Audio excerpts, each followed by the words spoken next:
प्रिय भक्तगण, आज हम आपको एक कथा का श्रवण करा रही हूँ, जो सुनने मात्र से आपके जीवन में सुख, संपत्ति और धन की वर्षा होगी। तो चलिए कथा को प्रारंभ करते हैं।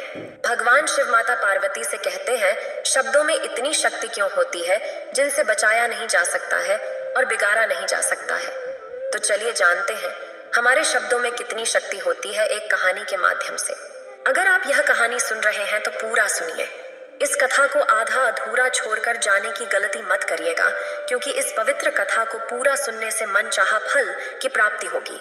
इसलिए इस कथा को पूरा सुने। आप शिव भक्त हैं तो भोलेनाथ का अनादर ना करें।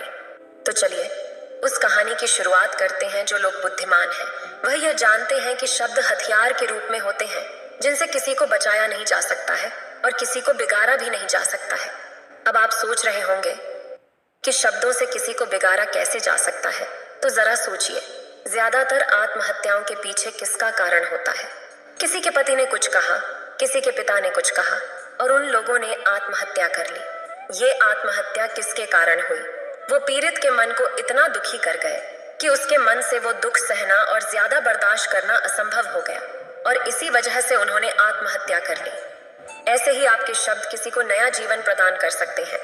जब कोई आदमी उदास होता है या दुखी होता है तो आपके शब्द उसमें एक नया जोश, एक नया उत्साह भर सकता है और एक हारा हुआ आदमी अपने जीवन में एक नई शुरुआत कर सकता है, सिर्फ शब्दों के माध्यम से, हमारी वाणी के माध्यम से। तो अब तक आप ये तो समझ ही गए होंगे कि हमारे शब्द हमारे जीवन को किस तरह निर्धारित करते हैं। शब्दों में कितनी ताकत होती है और किसी से बात करते वक्त हमें कितनी सावधानी से अपने शब्द सुनने चाहिए। आज की जो बौद्ध कहानी मैं आपको सुनाने वाला हूँ, उसमें आपको सीधे सीधे तौर पर कुछ ऐसे तरीके पता चलेंगे, कुछ ऐसी परिस्थितियां पता चलेंगी जहां पर आपको हमेशा चुप रहना चाहिए। कुछ परिस्थितियों में अगर आप कुछ नहीं बोलेंगे तो वही आपके लिए सबसे ज्यादा बेहतर होगा। इससे पहले कि आप इस कहानी में खो जाए, इस चैनल को सब्सक्राइब जरूर कर लें। तो चलिए कहानी शुरू करते हैं। एक बार की बात है, एक युवा लड़का एक बार एक बौद्ध सन्यासी के पास पहुंचा। वो काफी परेशान लग रहा था और उसने बौद्ध सन्यासी से जाकर पूछा कि हे महात्मा, मैं अपने आप से परेशान हूँ, अपने आप से दुखी हूँ। बाहरी रूप से मुझे कोई दुख नहीं है, मैं धन धान से संपन्न हूँ, मुझे कोई शारीरिक रोग भी नहीं है, लेकिन मैं खुद से परेशान रहता हूँ, अपने मन से परेशान रहता हूँ। अक्सर मेरी बातों को मेरा कोई भी दोस्त गंभीरता से नहीं लेता है और ना ही मेरे परिवार के लोग मेरी किसी बात को गंभीरता से लेते हैं। मैं जो कुछ भी सलाह देता हूँ, या तो वह उसे मजाक में उड़ा देते हैं या फिर उसे गंभीरता से लेते ही नहीं है। मेरी बातों को कोई गंभीरता से क्यों नहीं लेता है? क्यों मेरी बातों पर कोई अमल नहीं करता? क्यों मेरी बातों में कोई रुचि नहीं दिखाता? क्या कारण है? कृपया मुझे बताने का कष्ट करें और मेरे मन के इस दुख को दूर करें। यह सुनकर बौद्ध सन्यासी ने कहा कि आज सुबह मैं ध्यान करके वापस आ रहा था। रास्ते में कुछ कौवे कांव कर रहे थे और वहीं पर जब मैं चलता हुआ कुछ दूर आया तो मुझे एक मोर की मधुर आवाज सुनाई दी। यह सुनकर अचानक मेरे मन में ख्याल आया कि कौवे कितना कांव करते हैं, कितना बोलते रहता है, लेकिन कोई भी प्राणी कौवे की आवाज को पसंद नहीं करता। मोर हमेशा सही परिस्थिति के हिसाब से बोलता है। जब भी बारिश होने वाली होती है और बादल गरजते हैं और बारिश होने की आशंका होती है, ऐसे में मोर अपनी मधुर आवाज में गाता है, जो सभी को प्रिय होता है, सभी को अच्छा लगता है। ऐसे ही अगर इंसान सही परिस्थिति के हिसाब से सही शब्द बोले, सही वाणी बोले, तो वही वाणी दूसरों के लिए संगीत हो जाती है, संगीत बन जाती है और दूसरे लोग तुमसे सम्मोहित हो जाते हैं और वहीं पर तुम्हें सब लोग गंभीरता से लेने लगते हैं। और दूसरी तरफ अगर तुम यूं ही बेफिजूल ऐसे ही बोलते रहते हो, बिना किसी बात के बोले चले जाते हो, तो फिर तुम्हें कोई गंभीरता से नहीं लेता। तुम उस कौवे की बनती हो जाते हो जिसकी वाणी कोई पसंद नहीं करता और बाद में तुम्हें दुख होता है कि तुम्हें कोई गंभीरता से क्यों नहीं लेता। इसीलिए अपने शब्दों को बेहद बुद्धिमानी के साथ इसे इस्तेमाल करना सीखो। अगर तुम नहीं सीखोगे तो समाज में तुम्हें कोई सम्मान या कोई गंभीरता से नहीं लेगा।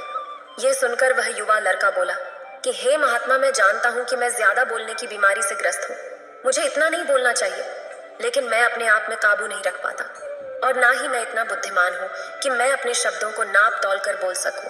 मैं तो किसी से बात करते वक्त इतना सोचता भी नहीं कि मुझे अपने शब्द किस तरह इस्तेमाल करने हैं।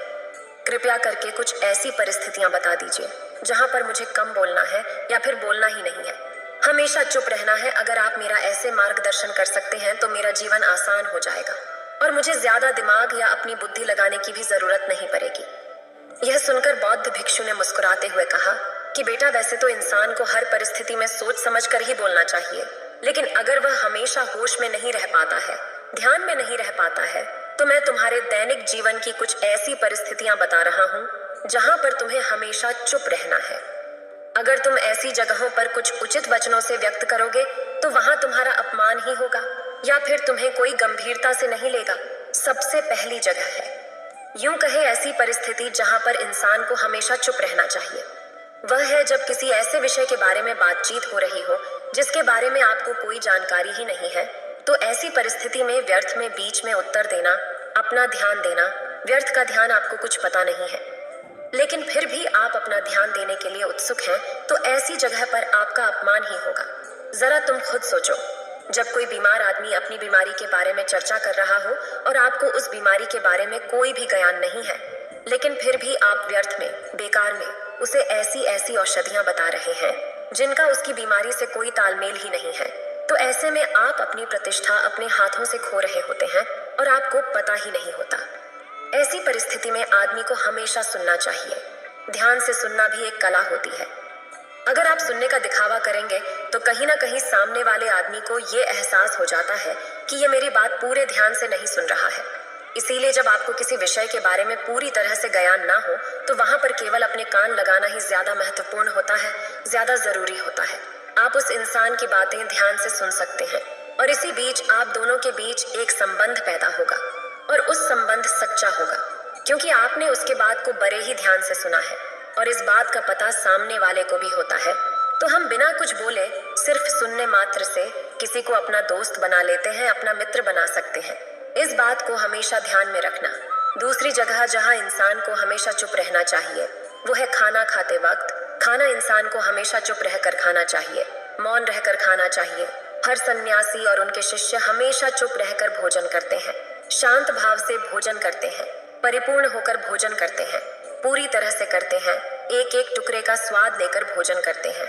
और ऐसा भोजन जब आपके शरीर में पहुंचता है तो वह आपके अंग अंग तक ऊर्जा पहुंचाता है। अक्सर हम भोजन करते वक्त कुछ ना कुछ बोलते रहते हैं, कुछ ना कुछ सुनते रहते हैं, लेकिन मौन रहकर पूरा स्वाद लेकर उस भोजन को कभी नहीं करते। हम उस भोजन को करते वक्त आधे अधूरे ही रहते हैं और इसीलिए हमारा शरीर रोगों से ग्रस्त हो जाता है।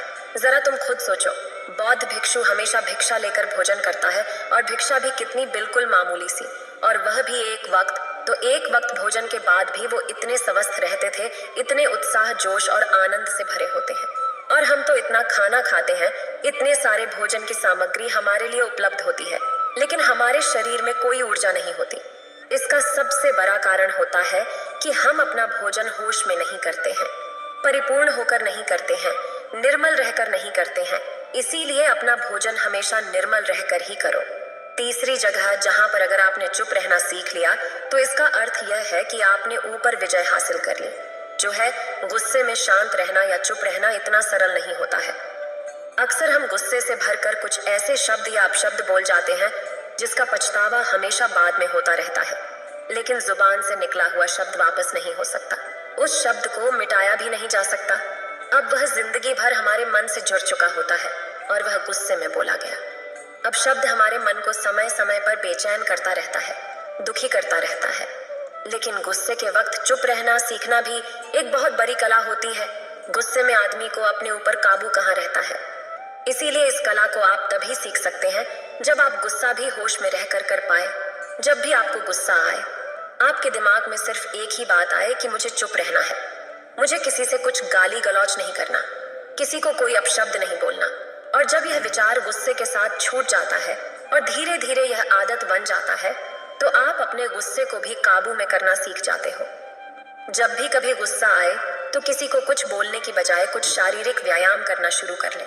उछलना, भागना, दौड़ना, जिम करना, कुछ भी। आप ऐसा व्यायाम कर सकते हो जिसमें आपका शरीर थक जाए। आप पाएंगे कि जब आपका शरीर थक जाता है तो आपका मन भी शांत हो जाता है। आपने उस गुस्से की ऊर्जा को एक सकारात्मक रूप दे दिया। और यही बुद्धिमान व्यक्ति की पहचान होती है, जो दूसरों के तानों से भी अपना घर बना लेता है, अपनी कामयाबी के रास्ते निकाल लेता है। वही सच में बुद्धिमान आदमी है, जो जहर को भी दवा बनाकर इस्तेमाल करना सीख जाए। वही असली बुद्धिमान होता है। चौथी स्थान जहां आप मौन रहेंगे तो आपके लिए वही सबसे अधिक उत्तम होगा, वही आपको सम्मान दिलाएगा। चौथी स्थान है जब चार व्यक्ति आपस में बैठकर वार्ता कर रहे हो, कोई बैठक कर रहे हो, तो वहां पर जब चार व्यक्ति वार्ता कर रहे होते हैं तो चारों व्यक्ति एक साथ तो वार्ता कर नहीं सकते।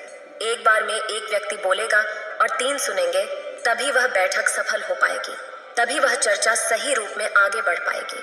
लेकिन अगर कोई व्यक्ति ऐसा बैठा हुआ है जो बीच में ही दूसरे की बात काटकर अपनी बात को ऊपर रखना चाहता है, तो ऐसे में वह चर्चा या वह बैठक आपको कहीं नहीं पहुंचाएगी और चारों व्यक्तियों के बीच आप सबसे मूर्ख कहलाओगे।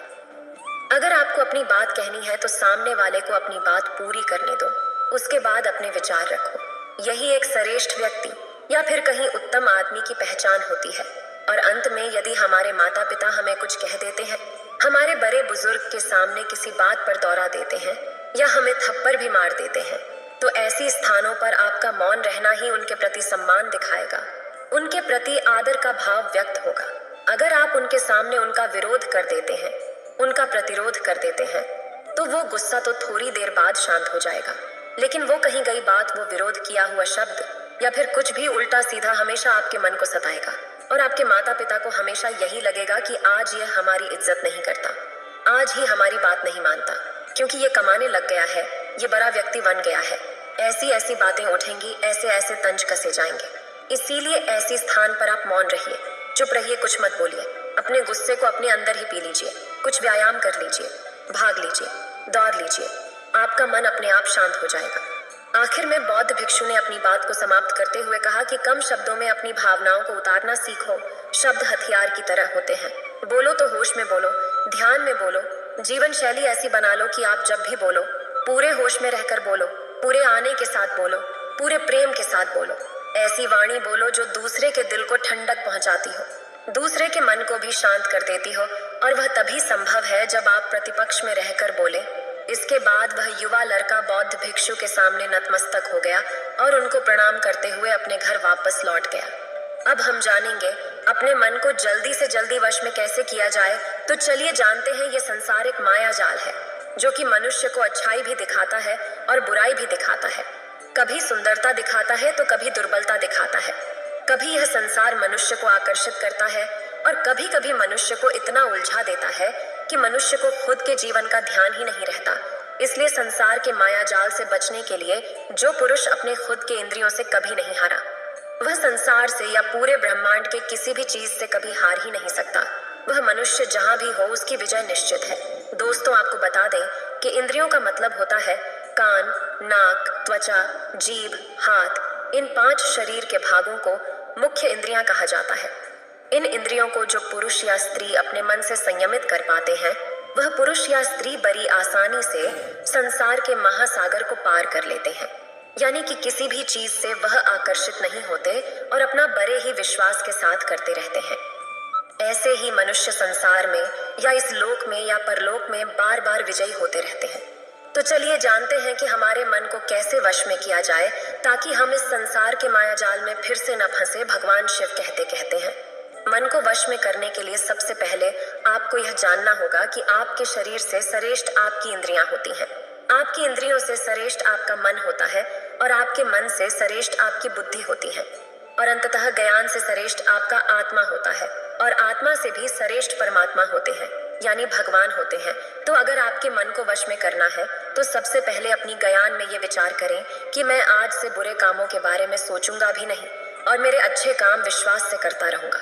अगर आप बुरी आदतों के बारे में सोचोगे ही नहीं तो वह आदतें आपकी ज्ञान पर हावी नहीं होगी और आप कभी गलत काम नहीं करोगे। तो सबसे पहली बात तो यह है कि अपने ज्ञान में से बुरी को निकाल दो और अपनी ज्ञान में जो भी आपका काम है उस काम के बारे में विचार डालना शुरू कर दो।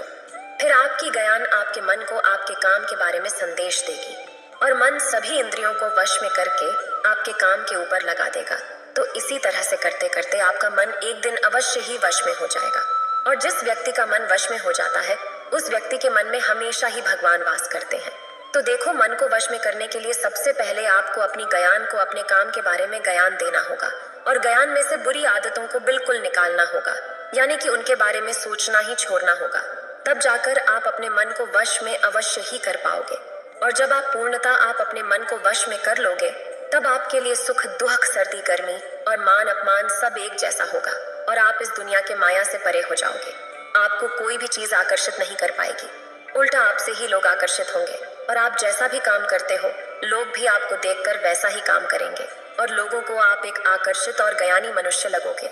इसलिए भगवान कृष्ण ने ये कहा है कि मन का सारा खेल है, मन के हारे हार है और मन के जीते जीत है। और ना जाने कितने सफल लोगों ने कहा है, जिसने अपने मन को वश में कर लिया है उसकी जीत को देवता भी हार में नहीं बदल सकते हैं। अर्थात मन को वश में करने का नाम ही आत्मसंयम है, जिसका अर्थ है अपने आप को वश में करना, अर्थात मन वचन और कर्म पर अधिकार प्राप्त करना, ताकि शरीर से कोई अशुभ कार्य न होने पाए, जिससे कोई अपशब्द ना निकले और मन में कभी अशुभ विचार ना उठने पाए। यदि मनुष्य अपनी इंद्रियों का प्रयोग उचित ढंग से करता है तो ही उस मनुष्य को दूसरों को ध्यान देने का अधिकार है। यदि उसका अपने मन पर अधिकार नहीं है, उचित और अनुचित का ध्यान नहीं है, तो वह मनुष्य के पद से गिरकर अन्य योनियों में गिने जाने योग्य हो सकता है। एक कथन है कि हम जैसा सोचते हैं वैसा ही बन जाते हैं।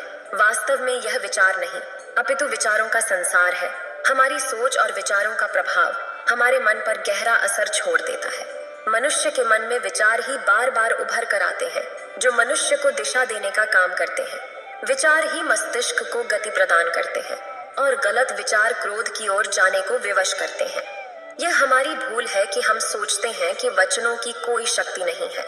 संसार में जो भी हुआ, जो भी हो रहा है और जो भी होगा सब हमारे कर्म के प्रभाव से हुआ है और जो हो सकता है और आगे जो होगा वह कर्म की शक्ति से होता है, वह विचारों की शक्ति होती है। यदि हमारे अंदर आत्मसंयम नहीं है तो आत्मिकता का धन हमारे हाथ नहीं आ सकता है। हम इंद्रियों के जाल में फंसकर पहले तो निर्मल होंगे, फिर अपमानित होते हुए पहले अपना अनिश्चित करेंगे और फिर किसी और का करेंगे। ये सच है कि जो लोग दूसरों के लिए सोचते हैं उनका मन विश्वासपूर्ण विचारों का स्रोत है। इसलिए यदि बुराई से बचना हो तो अपनी दिशा को भलाई की ओर मुद्रा देना चाहिए। वास्तव में यदि आप जीतना ही चाहते हैं तो सबसे पहले संयम की आदत डाल लें, क्योंकि संयम का अर्थ ही है अपनी बिखरी हुई शक्तियों को निश्चित दिशा देना। मान लीजिए जिस कार्य को नहीं करना है और जब उसे ही करने के लिए मन आकर्षित करता है तो आप उसे प्रयास पूर्वक रोकने के लिए मन बना लें। उसे ही आत्मसंयम कहते हैं।